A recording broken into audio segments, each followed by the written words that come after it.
Talking fishing, nothing but fishing, talking fishing. If it's facts about fishing that you want to know, then tune in, folks, cause this is the show. We'll show you all the right bait to use, so sit right back, you got nothing to lose. Doesn't really matter if it's trout or carp, flathead, marlin or a gummy shark. Listen to the guys and you can't go wrong. They'll be talking about fishing till the cows come home. Talking fishing, nothing but fishing, we're talking fishing. On the road again. Welcome everyone to Talking Fishing. We hope you have had a great Melbourne Cup day. And being Cup Day, this episode is a pre-recorded one with a difference. Tonight, we look back on some of the road trips we have taken to Tolondo, to the Spotters Factory, to Blue Rock Lake, and then up to Snobs Creek hatchery where the Mighty Murray Cod are born. Catch of the week up shortly, and hot spots at the end. All that and plenty more. So let's get into it with a big welcome to the man who travels by kayak, Adam Ring. Welcome, Ads. Thanks, Dave. Did you pick a winner on the cup or what? Oh, yes, funny. I reckon Kingston Town may have won today. I have no idea who you're talking about. Anyway, to show my age a little bit. It's always a big welcome to the man all the way from Shepparton, Stephen Victor Trelfall. Welcome, Trelly. Thank you very much, David. Now, it is Cup Day for all those people that are just got back from the races or back from the TAB or back from the bank manager's house to have another loan. We're not back yet. I was going to say the ones from the races probably can't remember much of the day. No, exactly. But isn't it a great time of year? I mean, snapper comps would have just been held on the weekend. It's November. That's it. There is a sniff of big snapper and plenty of snapper in the air. And, of course, you know, the freshwater scene, the yellow belly, the trout. It's an exciting time of year, isn't it? Exactly. Yeah. It is. And I can't remember a season where I know the snapper's our thing and we sort of look forward to that every year. It marks the start of fishing season for us. But I must admit, even personally, I'm showing a lot more interest in the yellow belly scene, Charlie. It just seems, you know, you always thrive and look for those different things to get carried away with. And I think it might be the yellow belly for me this year. It's a bit different for a lot of people. So, you know, a lot of you guys down here chase the, you know, your snapper and all your fish that you can do down here. But the yellow belly and probably a little bit of weather mixed in, you know, you can get up there and hide in some of those yielding spots or some of the rivers. So it's not affected by that. But hands up those at home, I reckon, who had yesterday off, the Monday off. Most of them. There'll be a few. I reckon there was too. Long weekend. Do you think it's a smarter time of the year to fish? Because certainly the snapper side of things, you're looking for a rising barometer. You're looking for you're looking for a bit of science behind when you go fishing. Yeah, that's right. Whereas, you know, get to the later part of summer and autumn, it's out on the whiting or perhaps on the sharks or on the tuna, and you're maybe not so technical on on planning your trips out. Yeah, I reckon it's science is one of those things. You can't argue with it, but how much emphasis do we put on it that's completely unnecessary? I mean, we've all probably had too those. Much. Yeah, we've probably had those trips where everything you look at on paper and it's against what it should be, and all of a sudden it's the greatest trip of your lifetime. But it's so hard to ignore, and I'm guilty as charged. I get carried away with it. But I think you just feel naked without your sounder. Yeah, you do. Just, nowadays it's like, I haven't got my sounders up. I can't go fishing. I haven't got my sounder. You know, you wouldn't go. Like, what'd you do 30 years ago, you idiot? You know? Yeah, that's exactly right. Folks, let's have a look at what's been caught by the people at home. It's time for Catch of the Week.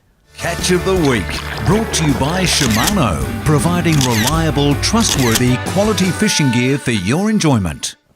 And Catch of the Week, as I mentioned earlier on the show, this is a pre-recorded show. We're actually having a day off today, and the doors to C31 Studios are closed, boys. Wouldn't afford to get them open. Wouldn't let us in. On double time and a half. But anyway, so the photos you're about to see are all a week old, but there's some magnificent snapper around, as we said. And let's kick it off with one off Frankston, Andrew Spalding, an absolutely cracker of a fish. Look, beautiful colours. Typical size for that Frankston area. That's a beautiful fish, isn't it? Yeah, I think we're getting a bit spoiled for snapper at this early stage because we look at them every week and go, how good's that? And are we getting spoiled for the size of fish? It's been good, hasn't it? I think so. Nice. I mean, last week's media release in last week's show was about there's a lot of smaller fish in the system. Well, we're not seeing a lot of those smaller fish. So. Certainly some good ones around. Let's have a look over in Western Port, Coronet Bay, and Meggs, Riley and Taylor. Ooh. Lovely name there for, if you love your fishing, name your daughter Taylor. But it's spelled a different way. But lovely snapper for the family there. Well done, girls. Great day out. There's a good feed there. Yeah, from the caravan. Must have been down at the caravan park, I'd say. Yeah, I reckon they would. I like Sitting it. somewhere. It's mostly where you put your caravan, Yeah. Charlie. And good to have the kids out. It is. All the time. It is good. Pat. Have a look what Pat got. He got a 3 kilo snapper Nice. over your way, Oh. Charlie. Clifton Springs. Yeah, look at now, the special thing about that is Pat's first ever snapper. And one of the been more trying for a while, I'm told. unusual looking snapper we've seen. It's a very blue, really dark, Quite dark. Yeah. Blue Quite spots really stand out. funny shaped face. Yeah. Don't talk about Pat like that. Yeah, not you, Pat. That's a nice fish, though. Yeah, It is oh, the yeah, same. definitely. So Straight well to the done pool to room. Pat. Yep.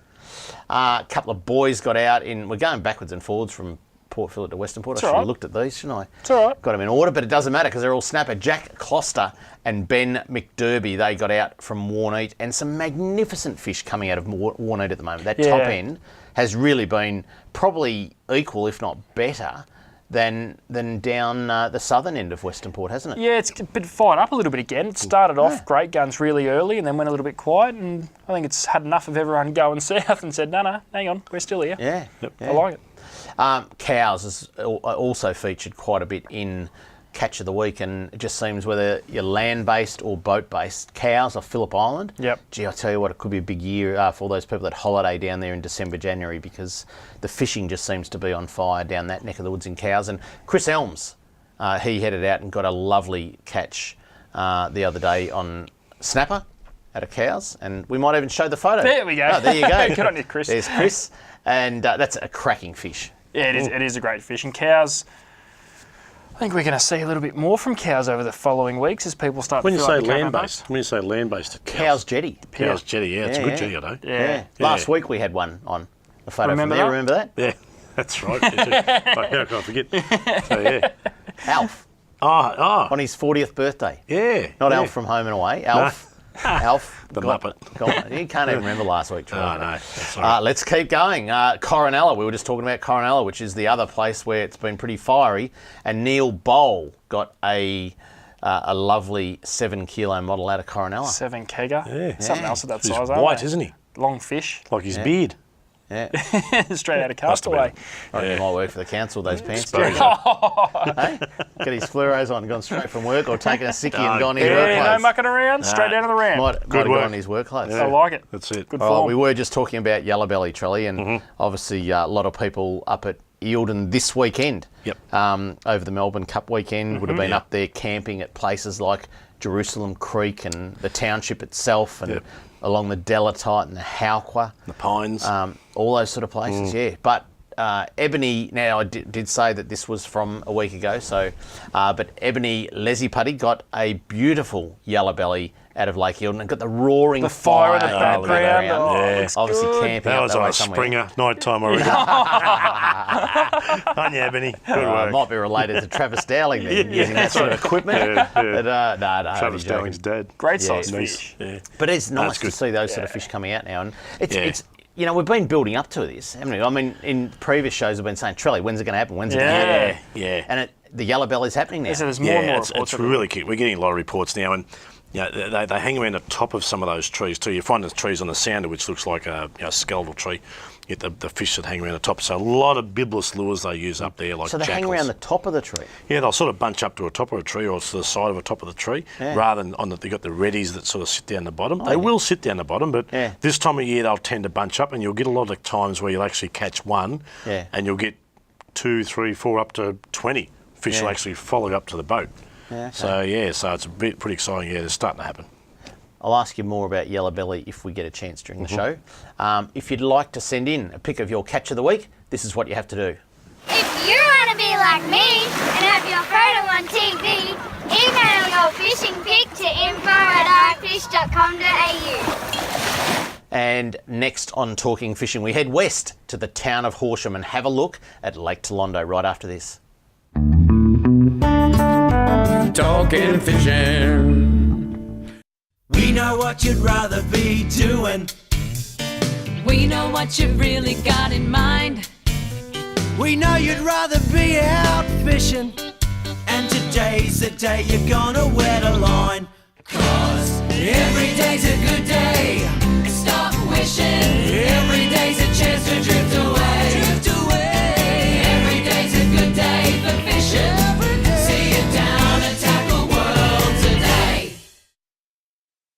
talking fishing, nothing but fishing, we're talking fishing. Welcome back to Talking Fishing. Let's head west now and take a look at the road trip we made to Horsham, rallying for more water and eventually switching the pump on. Sit back and enjoy Lake Tolondo.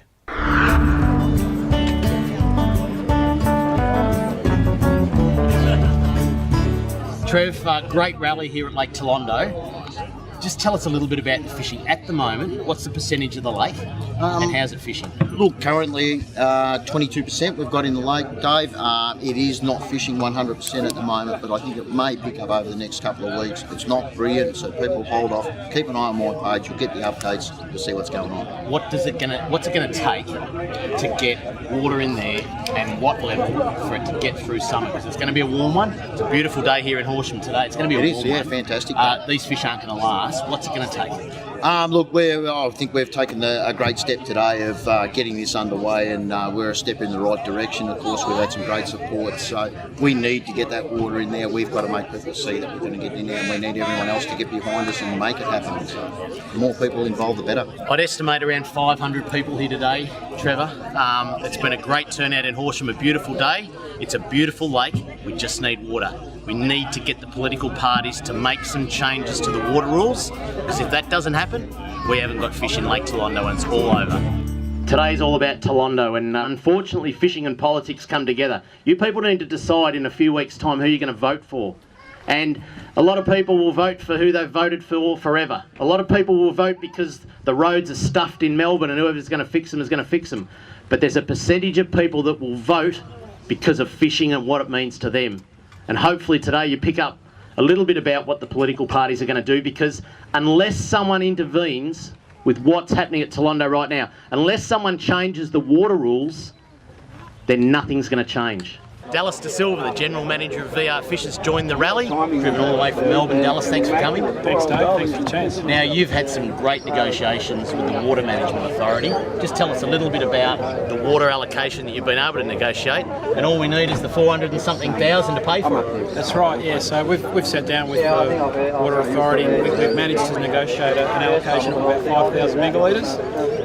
The issue is how you get that water and transfer it across.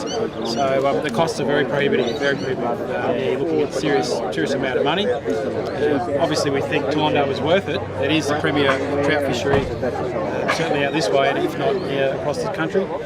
And from VR Fish's point of view, we were very active going into this issue 3 years ago. We were very quick when we heard the water was available to get the thing stopped. It's been a fantastic fishery for the last 3 years, and we really want to do whatever we can to keep it going. I said in the speeches earlier on, Dallas used to work for fisheries, and he was one of those blokes. Yes, he was a bureaucrat. We all loved him because he fished and he understood the issues. He's now heading Verfish, our peak body, and he's in there fighting. Got an allocation of water. I think it's down to negotiating the price of that water. We might just get a top-up in the very near future. Look, we've pushed along the whole journey, and we've tried to make things happen. Unfortunately, we've struck brick walls everywhere we've turned, and that's been disappointing itself. Not only brick walls, but there's been gates open and water flowing out of Rocklands, and just a little bit of it would have helped Tolondo, wouldn't it? Oh yeah, without doubt, Dave. Any water in there would be great at the moment, and seeing the water being wasted down the Glenelg, and I wouldn't say wasted over to Taylor's at the moment because it is being put to good use, but mismanagement of the water is a key issue, and I think that's something that needs to be looked at further down the track. What all of you need to understand is we're not here to bag the environment. We're not here to stop water flowing for what they call an environmental flow. But what we've got right now is no recreational allocation. So we need an allocation of water from Rocklands to Tolondo for recreational purposes. And if that Tolondo doesn't bring in dollars to the local community, to Horsham, to other towns around, to the pubs that people stay in, or buy meals in on the way back to Melbourne from their fishing trips or whatever, I'll go he, because it does contribute. I don't know, have you got any estimate, Trev? Back in the day, Laurie Liston estimated 37 million per year comes into the local economy through Tolondo in its prime. Now, Jeff Stock is a guy who loves Lake Tolondo, or Tolondo Reservoir, whatever you'd like to call it. He's been coming here for over 30 years, bought a beautiful block of dirt. You've seen drought come and go. Yeah. You've also seen some mighty fish caught out of there, haven't you? There's trout in there now, I'd say easily 10 pound for sure. Yeah. That's if they last the next few weeks. Well, they've got to last through this summer, that's the thing. You were talking about earlier in the speeches about how fisheries stocked this many, many years ago. It went dry again, they've stocked it again. They really do boom in here because of the food source, the environment, don't they?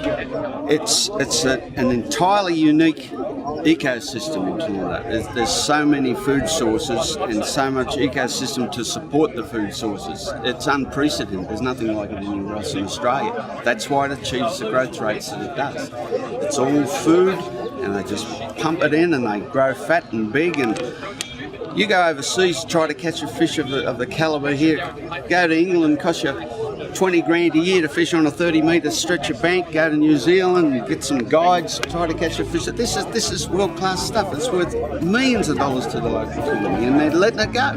It's blokes like Jeff that we need to fight for this fishery for, because it's blokes like him that make the stories, bring the kids, the grandkids, and enjoy this beautiful place.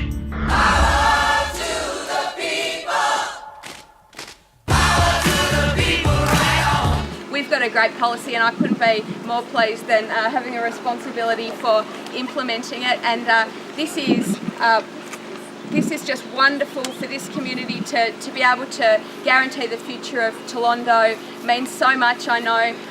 It's part of a bigger package. We've got a $35 million plan to support recreational fishing. We've got a target.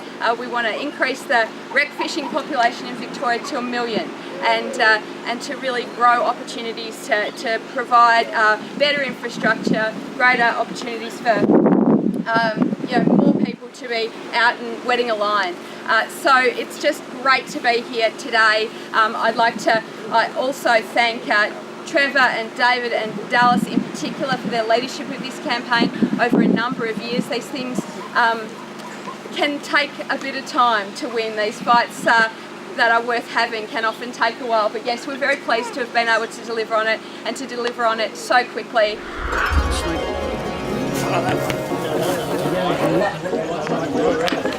Oh, okay. Awesome. We're going to do a big 1, 2, 3. Ready? 1, 2, 3. Oh my God!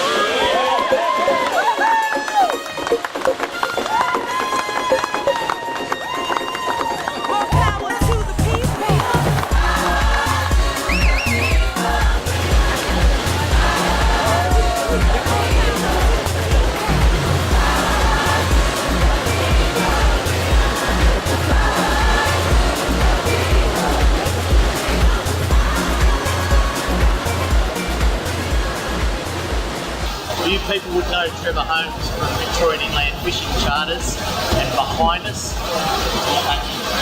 the Premier Daniel Andrews has just hit the button for the gates. The water is flowing into Tolondo and mate. Massive congratulations. But yeah, good sister. That water running in the background is absolutely sweetness to the ears. We've worked on for a long time, and a massive thank you to you, Dave. All good, mate.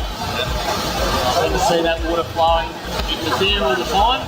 It's going now. This is beautiful. On behalf of the Tolondo community, you've put life back into Tolondo. Look at these people, they love this place. This is what we're all about, and I'd like you all to accept one of these Taste of Tolondo recipe books, and you'll note on the front there's the old Tolondo General Store on there. Well, hopefully we can get one of those back here one day. So on behalf of everyone here and all our distinguished guests, I'd like to just pass these on as a token of our gesture for putting life back into Tolondo, and we can't thank you enough. So I've just quickly grabbed the Premier Daniel Andrews. Daniel, I just want to make a personal thank you to you on behalf of all the anglers in Victoria. I know people watching Talking Fishing tonight have seen some great footage and speeches. You pressing the gate. It's just a fantastic opportunity. I just want to personally thank you. Thanks, mate. No, and thank you for the campaign you've run. So many others as well joining with you. This is a very special spot, and it's worth fighting for, and we've got a great outcome here. There you have it. Like we've said earlier on, this is the premier trout fisher in Victoria, and this man just threw it alive.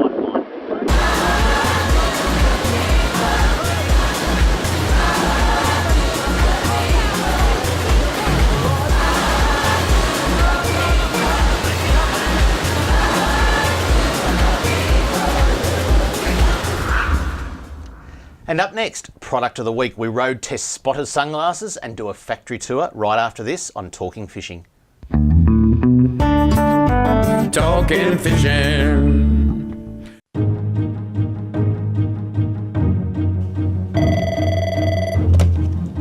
Good morning, spotters. Stephanie speaking.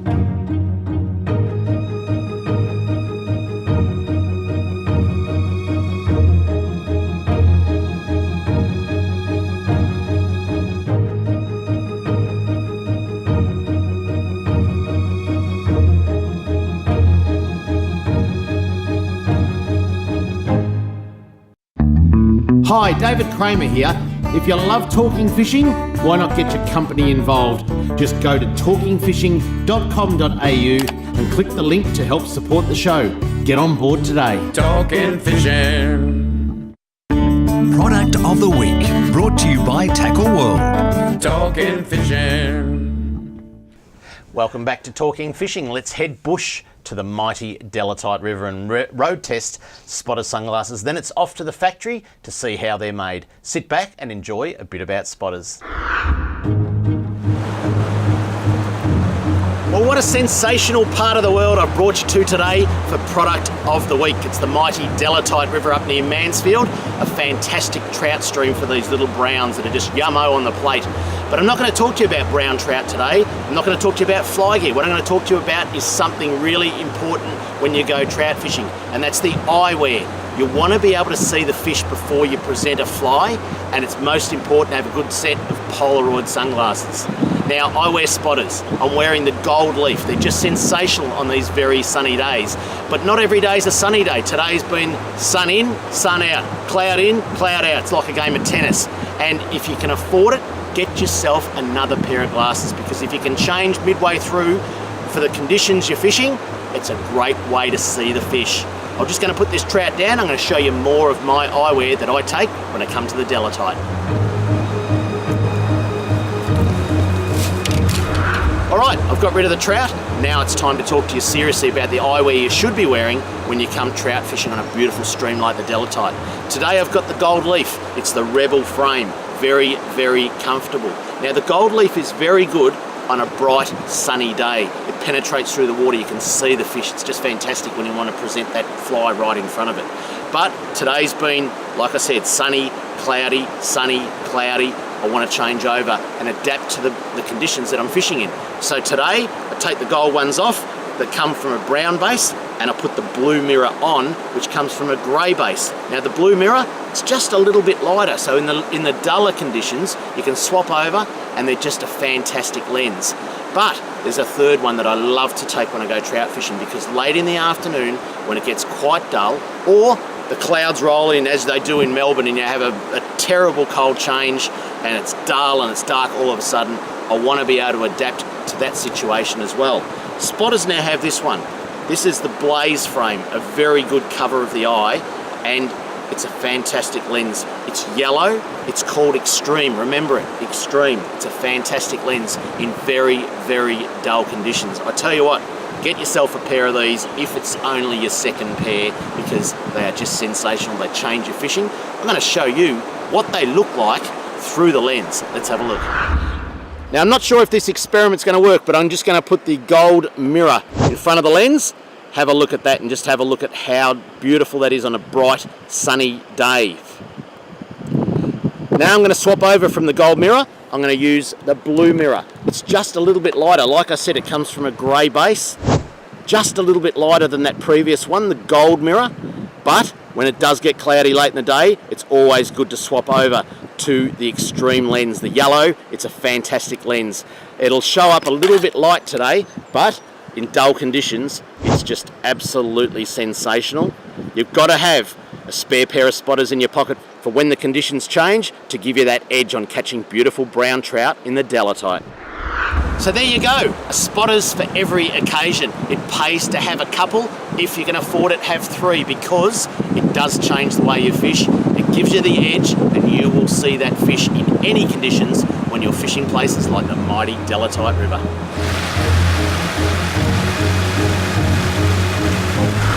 There's two very important things when it comes to your eyes and fishing. Number one, protect them from the sun. You're out there in the beautiful sunshine catching your beautiful fish. You've got to look after your eyes. They're your greatest asset. Number 2, have polarised lenses. You've got to see the fish. You've got to see the structure. You want to do everything you can to give you that little bit of edge catching the big fish. We're here at the headquarters of Spotters Sunglasses today. Now, Jason Portelli is the face of Spotters in Victoria, if not Australia. If you haven't seen him, this is the man. Jason, how long have you been around Spotters Sunglasses? 11 years, Dave. And how long has the company been around? 21 years. This factory that we're looking at here today, Kilsyth, how many different lenses, frames, combinations of glasses are there? Currently 24. Yep, with lenses? 11 different lenses.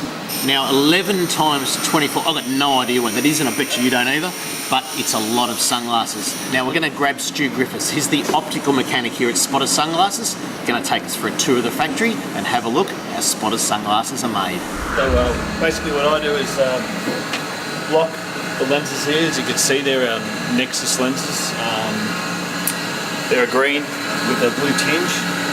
Once they're blocked up, fit them into the machine here, and the machine has a template to the shape of the frame that we're cutting. In this case, it's a droid. So does every lens starts in that shape?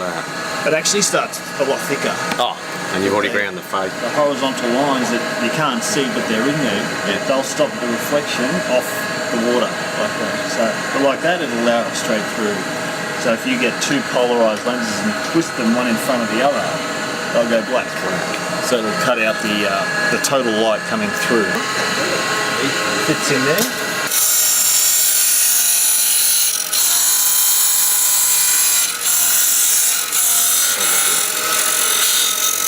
So we've got a little hand edger here. Just take the sharp edges off the lens. This takes all the little the chips and any dags that may be on the lens off. So Stu, what's this? This is a heat bead box. So we've got hot glass beads in here. So what we do is we put the frame in. It makes the frame warm and pliable, so it moves and is able to be manipulated around. Just pretty much fit them in like that. Make sure they're tight.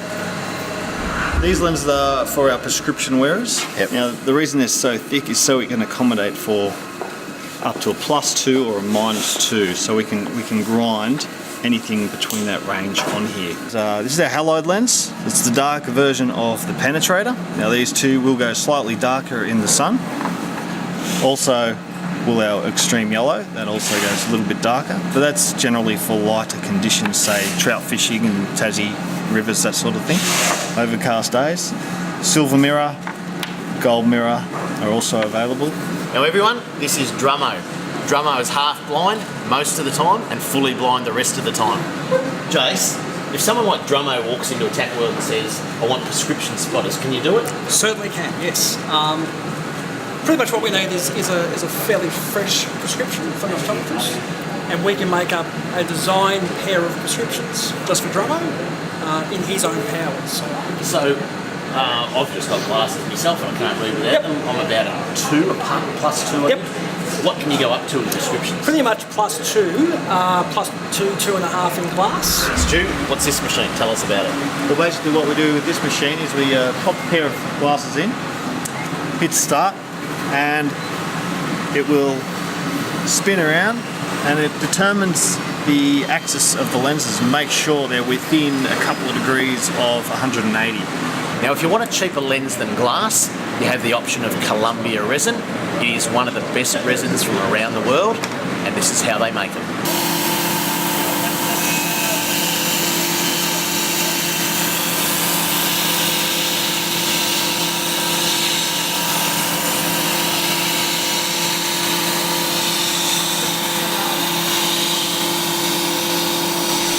So Stu, someone makes a tray of glasses. Obviously this is a Thunder. Yep. What do you do with it now? We have a print machine that will print Spotters logo, and in this case we have the halide symbol because it's a halide lens, whereas the non-halide lenses will just come with the Spotters logo. Now a tray of glasses has been printed with a little Spotters logo on the lens. Yep. Comes to here, what happens here? Correct. Well, Maine, our quality control team, will lay them out on the bench like this, and they'll check for bent screws, make sure they're straight, make sure the lenses have no gaps or anything like that. And then from this point, they'll wrap them up and present them nicely in a tin, and then they go out to you guys in the shops. Well, there you have it. That's how you make a pair of these sunglasses. I'd really like to thank Jace. Thanks, mate. Appreciate the tour. We now know a lot more about these. Hope you enjoyed that bit about spotters. Up next, we hit the road to Blue Rock Lake and then head up to Snobs Creek near Eildon right after this on Talking Fishing. Talking fishing. Make mine a Mornington. G'day, David Kramer here. I'm a massive fan of the Mazda BT50, having personally driven and owned one for more than 5 years now. And to tell you what, you can't beat them for an all-round great ute and a great tow vehicle. Get into Mornington Mazda before the end of the month and grab yourself a run-out bargain. I made mine a Mornington Mazda. Make mine a Mornington Mazda. Talking fishing, nothing but fishing, we're talking fishing. Welcome back to Talking Fishing. Let's head to Gippsland for the official opening of Blue Rock Lake to bigger boats. Then we head to Snobs Creek to see how the Mighty Murray Cod are grown. Sit back and enjoy as we hit the road. Because you know I'm all about that bass, no trouble. I'm all about that bass, no trouble. I'm all about that bass, no trouble. I'm all about that bass, no trouble. I'm all about that bass, I'm here with the Minister for Water and Environment, Lisa Neville. We're putting 12 of these beautiful bass into Blue Rock. If you catch one of these tagged fish, plenty of prizes coming your way. Total value, $2,000. I'm all about that bass, no trouble. I'm all about that bass, no trouble. I'm all about that bass, Today it's all about bass, a dozen released in addition to many more released, but there's a dozen really special bass released thanks to the generosity of our anglers, our angling businesses, tackle businesses in the region. There are tags, there are prizes, and it's all about encouraging more people to be fishing more often. This is part of the Andrews Labor government's Target 1 Million plan, and there are lots and lots of components to this. We've added water to Lake Tolondo for trout fishing. We have a trout cod fishery, now the best in the world, I think the only in the world, but definitely the best in the world, in Beechworth. That was opened just a couple of weeks ago. We're getting on with the work of removing commercial netting from Port Phillip and Corio Bays. We'll be encouraging school kids to put down their iPods and get out of line and spend more time fishing. And we're calling it Target 1 Million because it's about increasing the number of wreck fishers in Victoria from around 750,000 to 1 million. This is about promoting a great activity and a great lifestyle. It's about supporting a $2.3 billion industry that creates and supports many jobs, promotes regional tourism in different locations right across the state. So fantastic to be here today. Lisa's going to talk to us a bit more about the specifics of what's changing today. So thanks very much, Harriet. Thanks, Charlotte. I'm just still a bit confused. Before I start, how are you going to find 12 fish in there to win the prizes? Because it's a massive lake, and it's my first time I've seen the lake, although every week pretty much I see the list of water storages around the state, and this lake is at 100.3. I'm not sure where the 0.3 is, but it's over. It has great capacity, which in certain parts of Victoria we've got some drought issues, but to see a lake of this kind with this water capacity is fantastic. And this is a really important asset in this community. It provides support to the power stations, it provides drinking water, it provides environmental flows as well. So plays a really big role in this local community. But of course, today is about adding, I suppose, or increasing the access to this lake by changing some of the rules that have prevented some people from accessing the lake. We know when the lake was first established, there were rules about the size of the boat and the horsepower of boats because of erosion risks. well, those risks have now moved on. We don't have that same risk. And what we also know at the same time is that people have generally, as fishermen, have bigger boats with higher horsepower. So a whole lot of people have been prevented from being able to use this lake for fishing purposes. So today we're formally announcing that those restrictions, both the length of the boat and the horsepower limits, have been removed, so that you can have longer and bigger boats, which represents, I think, more fairly what people are actually purchasing when you're looking at fishing. So we've got swimming areas where there'll be no go zones for boats. We've also got a speed limit of both 5 kilometres around the boundary and 15 out in the lake. So this is about getting the balance right so that we see more and more people using the lake and using it safely. Now, I know some members of the community are concerned that this will open the door for jet skis and water skis. That is absolutely not our intention to do that, and I've spoken to a couple of the members there to assure them over the next 12 months as we look at this that we ensure there is proper monitoring and compliance, but if we need to take further action around jet skis and water skis, that we will do that, because this is about ensuring our rec fishing community can use this lake, get the most out of this lake, swimmers, kayaking, and the local community can continue to enjoy this great asset. So it's fantastic to be with you today. I thank everyone for their support. They went through the process with us in getting to this position, and I hope that this will be a win-win for the community and for rec fishing as we go forward. Well, normally you would crack a nice champagne when you go to an occasion like this. The new restrictions are in place at Blue Rock Lake. No champagne, a nice cup of tea with the Minister, Lisa Neville. It's a great day for fishing, and what today does is opens up a great bass fishery, great trout fishery in Blue Rock to many people that have been restricted off the lake. Lisa, what's some of the restriction changes? So bigger boats, bigger motors now? So it used to be that you couldn't have a certain length of boat, you couldn't have horsepower, so we've removed both of those restrictions. So that means that we can have the boats that people now use actually using the lake. I think it was a very outdated regulation that was put in place to protect something we no longer need to protect from, that's erosion. So this is a common sense approach. It's about providing opportunities for our rec fishing community to now use this great facility here. As the Minister said, it's a great thing for fishing, it's a great facility. We're going to head out the boat and have a look how great it is. No trouble, I'm all about that bass.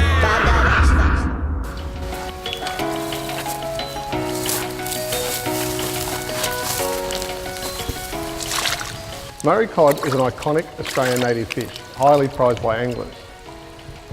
But it's also a species that's been under pressure because of changes to the environment, habitat destruction, pressure from introduced species, and in the past, some poor fishing practices. To give Murray cod populations a helping hand and improve opportunities for recreational fishers, we breed Murray cod here at our hatchery at Snobs Creek, not far from Lake Eildon. Each year, between September to November, several nesting boxes are placed in earthen ponds where large broodfish are kept year-round. These mature fish range in size from 70 to 100 centimetres, which is the optimal breeding size because they're the ones that produce the largest number of quality, healthy eggs. The nesting boxes simulate hollow logs, which are the preferred breeding spots for Murray cod in the wild. Each hexagonal box is covered in black plastic, which is removable. Regular inspections by hatchery staff reveal recent spawning events, and harvesting occurs throughout the 3-month season, depending on seasonal climatic conditions. During the spawning season, Murray cod lay thousands of small white eggs inside each nesting box. The eggs are sticky and adhere to the black plastic. The plastic is cut into segments on a template so it can estimate egg numbers. These are then transferred into incubation tanks inside the hatchery. Temperature controlled and oxygenated fresh water is pumped through the tanks to keep the eggs healthy and to maximise the number that hatch into larvae. This happens 8 or 9 days later. The larvae are transferred into rearing tanks and fed microscopic crustacea called Artemia, commonly known as sea monkeys. which we grow on site. After 2 weeks, the cod larvae are swimming strongly and feeding really well, ready for yet another transfer. This time outside to productive ponds, full of more live food. They remain in these ponds for up to 3 months. Each day, water temperature and oxygen levels are checked and the growth and health of the fish is constantly monitored. When the cod reach fingerling size, it's time to harvest and prepare them for transport and release. Staff are up around 4 a.m. to drain the ponds so the juvenile fish are moved during the coolest part of the day. The fingerlings gather in the sump and are collected for transfer to the hatchery one last time. The small fish remain in the hatchery tanks for 24 hours while they undergo a cleansing process to remove any microorganisms and to let them recover from any physical handling associated with the harvest. In recent years, annual Murray cod production from the hatchery has exceeded 500,000 fingerlings, with more purchased from private hatcheries if required to meet stocking plans.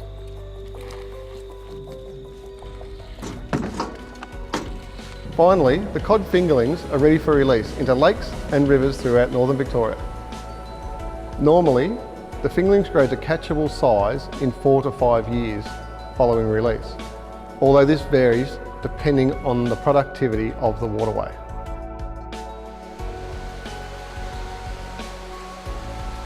Other native fish are grown at Snobs Creek as well, and include 2 endangered species, the quarry perch and trout cod. These breeding programs are mostly about helping the conservation effort, although developing recreational fisheries are on the agenda too. Growing Murray cod here at Snobs Creek greatly contributes to wild, healthy stocks, whilst enhancing opportunities for cod fishers. With funding help from recreational fishing licence fees and other government initiatives such as the Target 1 Million, we'll continue to produce Murray cod and other native fish species here, along with our trout, which are all highly regarded by anglers. This will ensure healthy populations of fish for future generations to enjoy the great outdoors, our environment and to wet a line. Coming up next, this week's Hotspots will be back shortly on Talking Fishing. Talking fishing.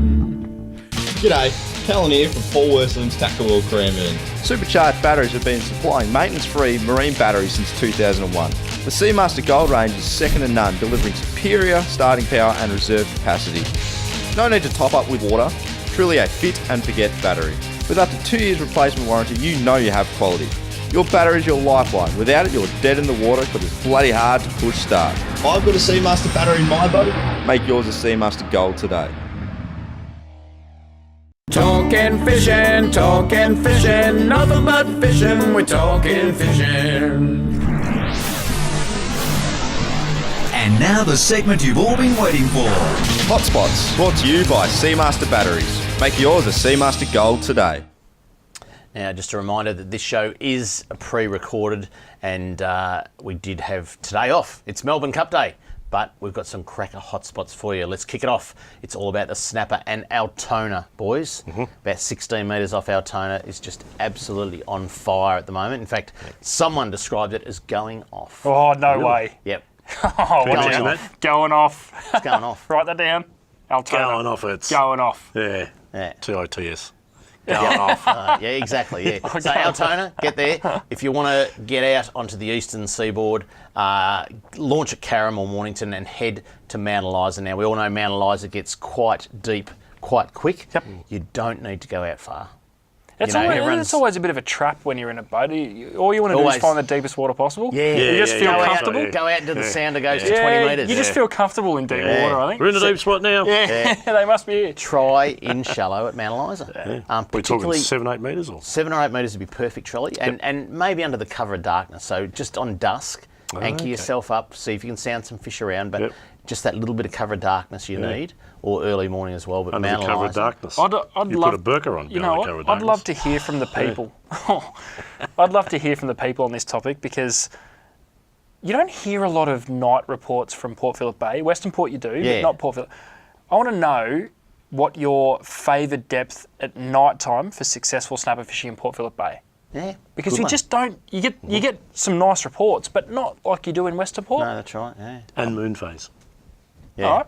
Yeah. I like it. We can put together a pattern. Full moon just gone last Friday. Yeah. So okay, let's keep going on. Over in Western Port, Eagle Rock is absolutely on fire for snapper as well.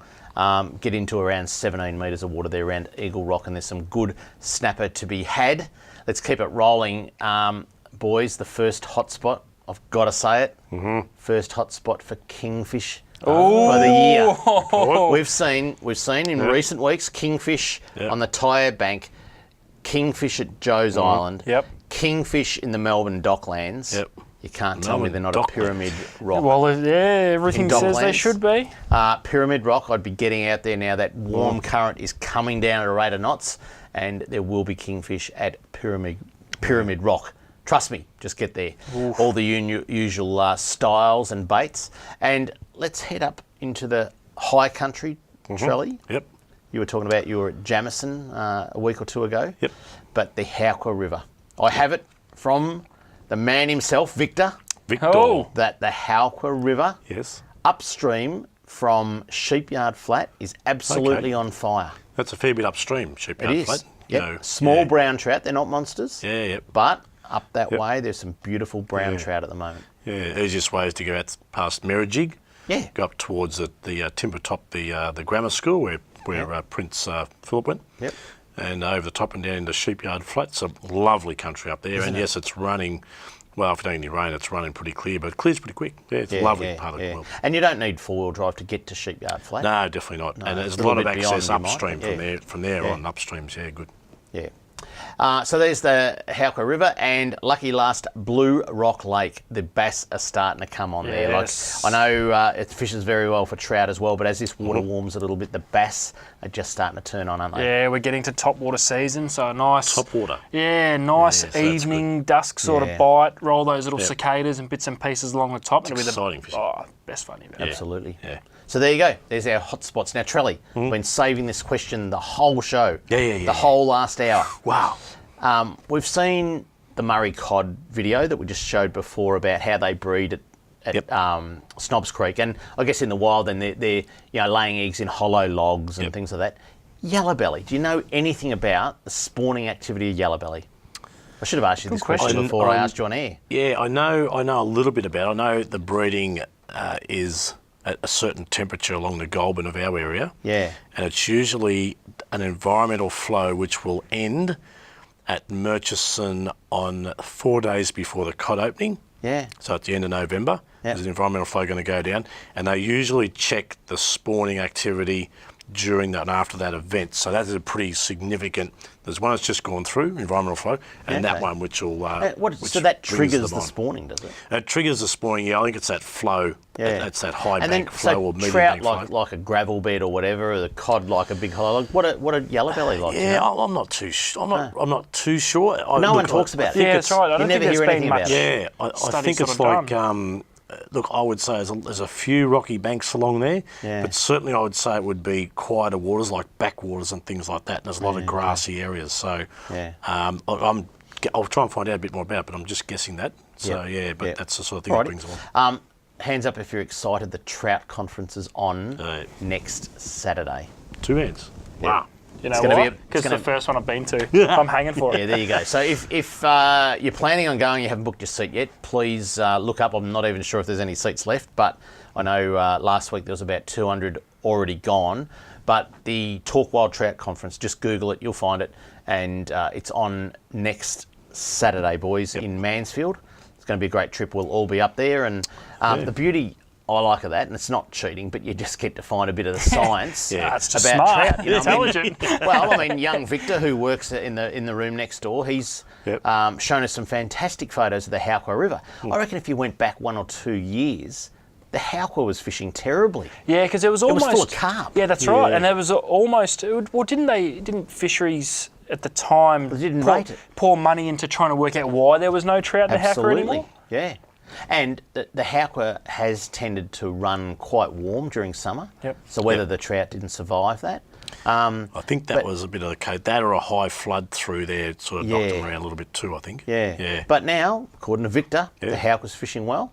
The delatite, we'll tell you after next Friday. That's right. That's right. When we fish the delatite. So. Yeah, if you're wandering along there, don't forget if you're in the state park and you've got your hunter's licence, take your rifle because there's lots of deer up through that Hauker Valley. Yeah, really? Yeah. Nice. Make sure you're in the right spot. What, around that sheepyard flat area? Or? Yeah, absolutely, yeah. Is there really? Yeah, there's one behind every tree. Oh. Nearly. I had no, Nearly. Kelly, I had no idea. No idea. There you go. So anyway, all those rivers, they're just pristine this time of year. The delatite, the Hauker, all those ones. Is it the Jamison? There's the Goulburn that runs through Jamison? The Goulburn and the Lacola Creek runs into Jamison, It's an exciting time of year, Yeah. almost fly fishing time. Oh, right. Spinners are just absolutely. fantastic. Yeah. All that sort of stuff. So it's just an exciting time. Really You can good. get the Polaroids out and go and have a look. Anyway, that's it for Talking Fishing. We hope you enjoyed the show and a look back at some of the road trips we have made over the past few years. Next week, we're back in the studio live. Until we see you again next Tuesday on Talking Fishing, please stay safe on the water and enjoy your fishing. Talking fishing, nothing but fishing, we're talking fishing. We got all you need, just take a look. Watch those fish jump on your hook.